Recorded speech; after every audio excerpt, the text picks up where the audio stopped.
دلبر حالی نارمه من حالی نارمه دیگر شمه محله من کاری نارمه دلبر شمه محله من زهم قدر غنها کردیم بخونه سن کبوتری دبیرستانی من دلبرزی بای رویانی من دلبرزی بای رویانی من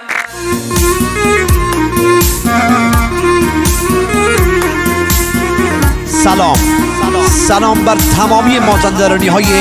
عزیز و دوست داشتنی. بازم در خدمت خواننده خوش صدا از خطه رایان این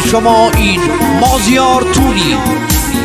با هنرمندی میثم داوودی، کاری از استریو پوریا.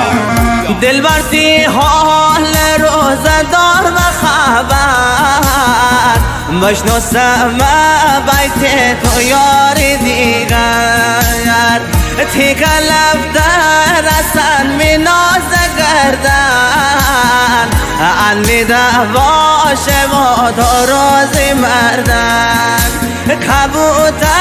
کبوتری دبیرستانی من دلبرزی بای رویانی من دلبرزی بای رویانی من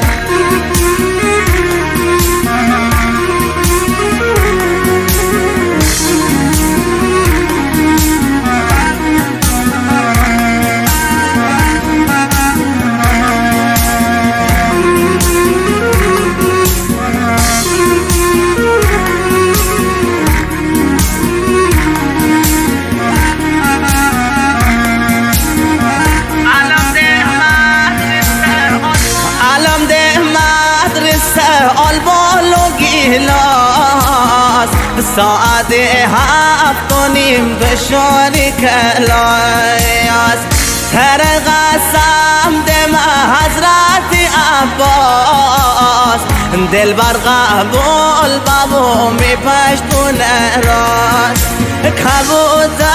کبوتری دبیرستانی من دلبرزی بای رویانی من دلبرزی بای رویانی من کبوتری دبیرستانی من دلبرزی بای رویانی من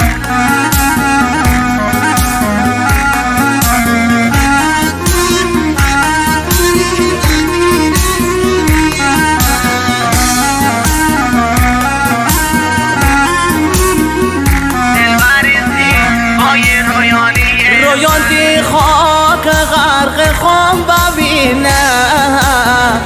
تی چلچلار سرگردان ببینم آرزو بدل بمونی ببینم آرزو بدل بمونی کبوتری دبیرستانی من دلبرزی بای رویانی من دلبرزی بای رویانی من. تنظیم صدا سید حمزه حسین.